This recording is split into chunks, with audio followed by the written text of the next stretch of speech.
I was a practicing clinician working in a home health agency model. I wasn't allowed to dose my patients as per best practice guidelines. So I said, there's gotta be a way to do this better. My grandmother and my grandfather, I started seeing them going in and out of long-term care. It started personal, seeing the sick side of 80, and now it's been exciting to be part of Fox. Light bulb moment. Like, that's a complete game changer. You can see what we can do as a practice and as treating clinicians to really make 80, 85 look so much different than it did back that long ago. Boil it down into one saying, it's quite simply this. It's be stronger, live better longer. Welcome to Fox Rehabilitation's Live Better Longer podcast, the podcast dedicated to clinicians who work with older adults. My name is Jim Shear, and today my co-host is Fox Occupational Therapist Katie Cooper. Katie, welcome to the podcast. Thank you. Thanks for having me. Can you break down your region? You are in New Jersey Central 3, so give us a geography lesson. All right, so there is a central New Jersey. There's some debate, but I live here. It's real. We're mostly Somerset and Hunterdon County, so kind of the middle of the state, bordering on Pennsylvania. Oh, okay. Any landmarks near you? So we have the Clinton Red Mill. It's a pretty historic landmark in New Jersey. We have a lot of parks and hiking. But if someone would ask you, where is that? Would you say, hey, it's next to the, or it's near the? Or do you say we're near Pennsylvania? I say like we're close to the border of Pennsylvania. Yeah. Okay. Like 30 minutes from Pennsylvania. I'm in a good spot. Well, I'm from PA. I live in New York City, and when I drive to Pittsburgh to visit family and friends, I'm usually through that area. Yeah. So next time I'm driving through, I'll wave to you. Thank you. Yeah. So, Katie, can you take us through a typical day and week for you? Because we're setting up the premise. I'm kind of like not telling everyone what the show is about just yet. Okay. Well, should I tell them what the show's about, or should we hold off on it? What do you think? Should we dangle? Okay, so today we're going to talk about work-life balance. All right, there I said it. And this is an interesting petri dish because this episode is not being broadcast during the last couple of weeks of December, but it is being recorded during the last couple of weeks of December. It's December, what day? I see, I've even lost. It's December 22nd. So we are recording this on December 22nd. At the moment, December is kicking my butt. I always try to beat December. I never can defeat December, ever. No. So I think this is the best time to have a work-life balance conversation because, my God, I need one. Anyway, all right, so that's what the show's about. It's about work-life balance. And I think if you're in any profession, this podcast is good for you to listen to today. Absolutely. Doesn't matter what you're doing. Everybody needs that work-life balance. All right. So back to my original question. Katie Cooper, Fox Occupational Therapist, take us through a typical day and a typical week for you. I feel like there's no typical day or week for me. I'm a mom as well. So like just, balancing kids along with work is something that I am always factoring into my schedule. Did you say kids plural? Yes, I have two girls. Can you give kids. me ages? Because that will say a lot. 2.5 and 6. Oh, goodness. The 2.5. Like, you could have said 6, and I'd have been like, okay, 2.5. I'm like, whew, God bless you, Katie Cooper. Yeah, she keeps me on my toes, that's for sure. Yeah, so, and then I'm also a regional quality assurance liaison. So I balance kind of working with my patients as well as kind of helping out my team with clinical documentation and all those types of questions. So, every day I wake up, I'm kind of getting my kids out the door and then kind of checking in my schedule, making sure my patients are where they should be, I'm where I need to be, and any questions that come in, I'm answering in a timely manner. I have meetings, throughout the day.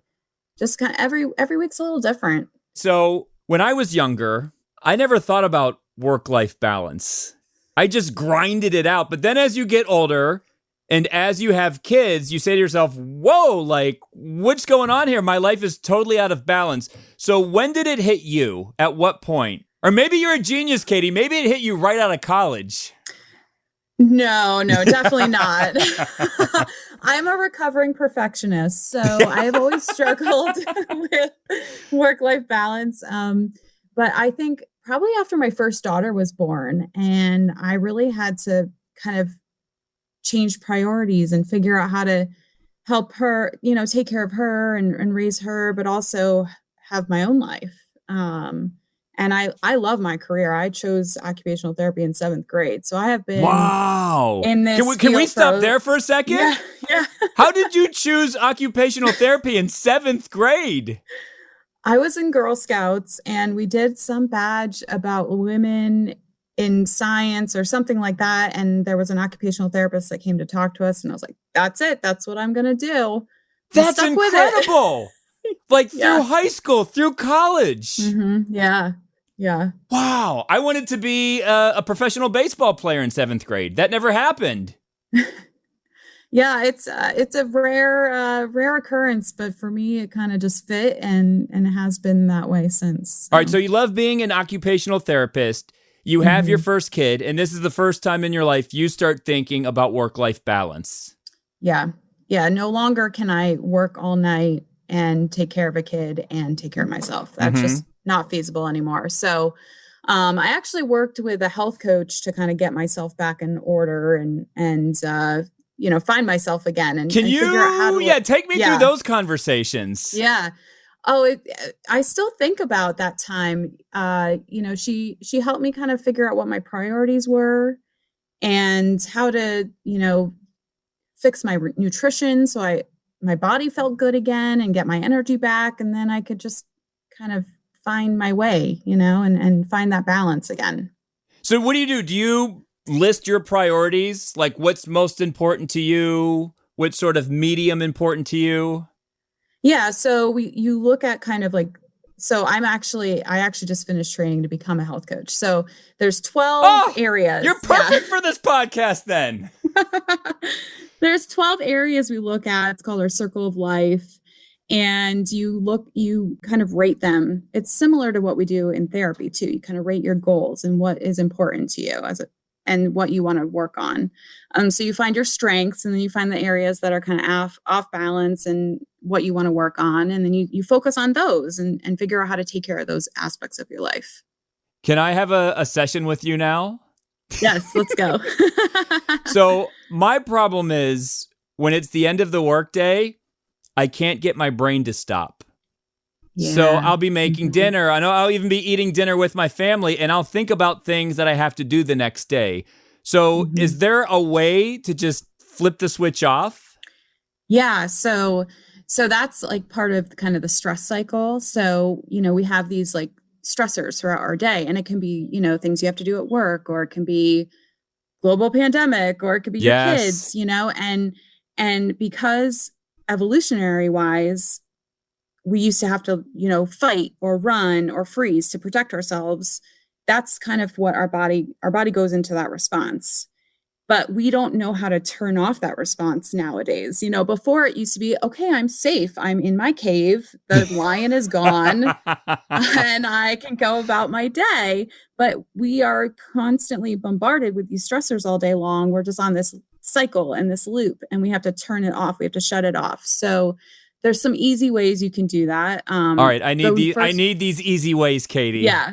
The first one is movement. So a walk, a nice leisurely walk outside, preferably. So get some nature, not something like an intense cardio workout, because that's just that can be another stressor on your body, but maybe some yoga or swimming or walking, something that's kind of relaxing in nature. Another one is breathing. So there's tons of different breathing exercises out there. The one I like is box breathing. So you just envision like a box. And at the top, you breathe for 4 seconds, you hold it for 4 seconds, you exhale 4 seconds, hold for 4 seconds. And you kind of just envision this box going 4 seconds each way. And then how do you know when you've done enough laps around the box? So usually you need to do like 5 to 7 cycles. So like 1 to 2 minutes, which doesn't take very long. And then you should notice like heart rate coming down. I notice just kind of an overall calm in my body when I do it. and you just feel a little bit more relaxed. So like you can kind of feel shut it. off. Like after you're doing these laps around the box, you're like, oh, wait a second. Like it is turning off now. Yeah. All right. Another I like that. really good one. Yeah, give me a another really good one.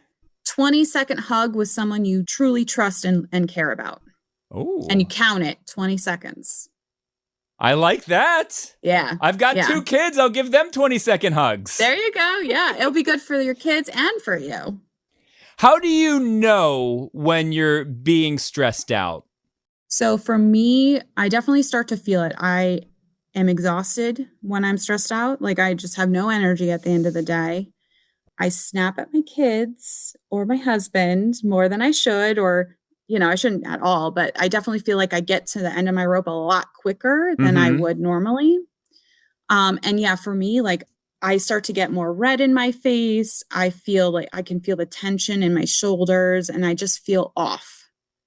And then that's when you need to call the timeout and do one of these exercises or tips. Well, that's probably when I'm not too far gone, but like it's been like a couple days of not taking care of myself. That's when I know I need to employ some like real self-care. I need to get sleep. I need to go, sit and meditate or read a good book or do something I truly enjoy. That's when I haven't been doing those steps to end my stress cycle on a regular basis. See, before we talked about mental health openly, like I feel like we talk more about it now than we did 15, 20 years ago. Whenever I would have those little me moments where if I played guitar or I watched 15 minutes of TV, I thought that I was being a slacker. I'm like, nah, like I should really be working. I shouldn't be doing this. But now after having these types of conversations, you're like, no, those little me moments are actually healthy for you. Yeah, it's so important. And a lot of people think of like self-care and me time as like, I got to go to the spa and get a massage or get my nails done, like something expensive, but it doesn't have to be that. It can be picking up your guitar. It can be reading a book. It can be something that is meaningful to you that doesn't cost anything. Now, you talked about nutrition, which I don't think about when you're talking about work-life balance, but how does nutrition and diet figure into all of this? Yeah, so I think, we're learning more and more about gut health and how important it is to our brain and our body because it processes 90% of our hormones. So if we're not properly processing our food and all the hormones in our body, it's going to affect how we're feeling just in general and how our brain is functioning. So figuring out, and everyone's different, we're all individuals. So one diet works for one person, it doesn't work for another. So you have to figure out what works for your body. For me personally, like dairy and gluten don't work for me. So I remove those from my diet most of the time. But I also like to live by the 80-20 rule. So 80% of the time I eat very healthy. I take care of myself. 20% of the time, I'm going to eat what I want and not feel guilty about it because the guilt can also affect how you feel, and that adds to the stress. And you don't want to be stressed out about what you're eating either. Would you call it a balance? Yeah, it's a balance. Exactly. Because it's a holidays right now, not when this comes out, but right now it's the holidays. And I don't want to be stressed out at my family holiday event about what I'm eating. But then the week following, I'm going to be back to my normal habits. So one of my problems is leaning too heavily in one direction. Even if I'm like working out, if I get into a good workout routine for 3 or 4 weeks, then that's all I want to do. Yeah. Or if I'm doing this steady flow of work, then I don't want to do anything else. I just want to zone in on work. So when I'm starting to lean, how do I stop leaning in one direction? I think it's a lot of kind of checking in with yourself. Like, okay, how much time have I spent on this one activity? Where am I right now? And just kind of finding when you are leaning that one way, okay, I need to take some time out and do something else and kind of find that balance again. And you're also using a planner and like scheduling out your day. If you schedule in that me time and those things that you like to do, it's more likely to happen. So you recommend writing it down to make yourself accountable. Exactly. Yeah. Writing it down, you're going to see it. You're going to try and make that time happen. Just like a meeting in your schedule, you're not going to miss your meeting. If you Right. schedule that gym time, or you schedule that time with your family, like it's more likely to happen. And what we have at Fox, we can easily put that into our schedule in Microsoft Teams. Exactly. Like if someone's looking to schedule me for a meeting, they're like, why is Jim unavailable for those 15 minutes? Because I'm taking me time. I need it. I need it to stay sharp. Yep. So, Katie, I'm assuming this is a work-life balance is something you never fully achieve. It's something you constantly have to be aware of and manage. Am I right about that? Yeah, absolutely. It's a balance. So we're always going to be, in one direction or another, like a seesaw. You're going to kind of go back and forth, and you're going to try and find that middle. And it's never going to be perfect. There's always going to be things that come up in our lives. And, now after doing this I've been really focusing on this for a little over a year now for myself. And now I feel when I'm getting out of balance a lot faster than I would have a year and a half ago. And I can correct it a lot faster and take care of myself more easily. So you want the seesaw to sort of stay in the air. Yep. Yeah. Remember when we were kids, there would always be a jerk who would sit on the bottom of the seesaw, and then the kid at the top's like, "Let me go, let me down." And then the jerk, jump off. and then the jerk would jump off. They don't do seesaws anymore, do they? I haven't seen. No, I don't think so. Probably for that reason. For the younger generation, we're going to have to come up with a new analogy. Yes, we are. Yeah. Katie, will you stick around for one more segment? Absolutely. All right, so we got more with Fox OT Katie Cooper coming up right after this. If you are enjoying today's episode of Fox Rehabilitation's Live Better Longer podcast, just a reminder that our clinicians are constantly putting out quality clinical content over on our website, foxrehab.org. And if you go there today, you will find an article recently put out by Katie Cooper, and you could use that as a supplement to today's podcast. The article is titled How Clinicians Can Achieve a Better Work-Life Balance by Handling Stress. Some of you are more visual than others, so if you need a visual component to today's podcast, I highly suggest checking out Katie's article. And within it, she lists 5 ways clinicians can reduce stress. So if you are interested in perusing this piece, go to foxrehab.org. On the top, look for the link, Fresh Fox Content. Click on the link, Articles, and there you will find Katie's article, How Clinicians Can Achieve a Better Work-Life Balance by Handling Stress. We are back on Fox Rehabilitation's Live Better Longer podcast. My name is Jim Shear, joined this week by Fox occupational therapist Katie Cooper. All right, so I need to know, Katie, what do you do when you're not treating? All right, so I love to craft. So I knit and I quilt. Anything crafty where I can just kind of create, but I need like a pattern. I can't do I'm not a painter, drawer. I need like a pattern to follow. Okay. Now, how did you get into that? College. So in OT school, we paired up with a senior living community across the street, and we had to teach we were partnered with a resident there, and they had to teach us something. We had to teach them something. So my partner taught me how to quilt because I always kind of was interested in it. And they had like a quilting guild, and we would go like Tuesday nights and quilt with the senior living residents. That's awesome. Like you are like full-blown OT. Oh, yeah. But people may laugh at people who crochet or quilt, but it's almost like meditation in a way. Wouldn't you agree? Absolutely. Yeah. Very relaxing. And then you have the finished product, which is so satisfying. Yes. When it's finally done. Mm-hmm. Yeah. What kind of music are you listening to? Do you listen to music when you quilt or crochet? No, I usually have like a TV show on, like I'll binge like a Netflix show or something. All right, let's go there then. Which shows are you currently binging or watching? I'm rewatching Schitt's Creek. Okay. Yeah, it's so good. I need like something like very funny, not stressful. Yep. I don't need any drama. Like, just make me laugh and, relax. And if we were in the car right now and I said, hey, I've got my iPod, and yes, I still have an iPod. Sorry, kids. Which song would you want me to play? Oh, anything by Red Hot Chili Peppers. Ooh, yes. Yeah. Katie Cooper.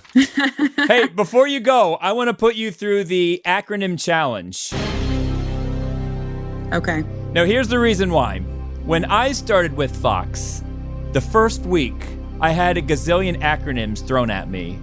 And everyone's just like acting like I'm like, I have no idea what you're talking about. So how long have you been with Fox? Almost 4 years. All right. So you've been here a while. Yep. All right. You've been in the biz for a second. So I'm going to give you 2 acronyms. Let's see if you can get them correctly. Okay. And to me, these are like challenging. To you, maybe it's like, duh, of course. But we're going to see. We're going to see. Okay. All right. First one, AOTA. Oh, American Occupational Therapy Association. You are correct. How much interaction do you have with the AOTA? I mean, I've been a member since college, but I haven't been like very active, so I get like the emails and I read the newsletters, but I haven't been to a conference in a while. So yeah, what does it mean to be a member? So you get like the journal articles, and they have like a magazine that has like, different tips and things that are going on. And then they have their annual conference, which is like amazing to go to. It's very inspiring and energizing. Do you have to pay dues? Yes, you do. Oh, okay. All right. Yeah. So you're a member. You knew that acronym was like really easy for you. Mm-hmm, all right. Next one. Last one. ADL.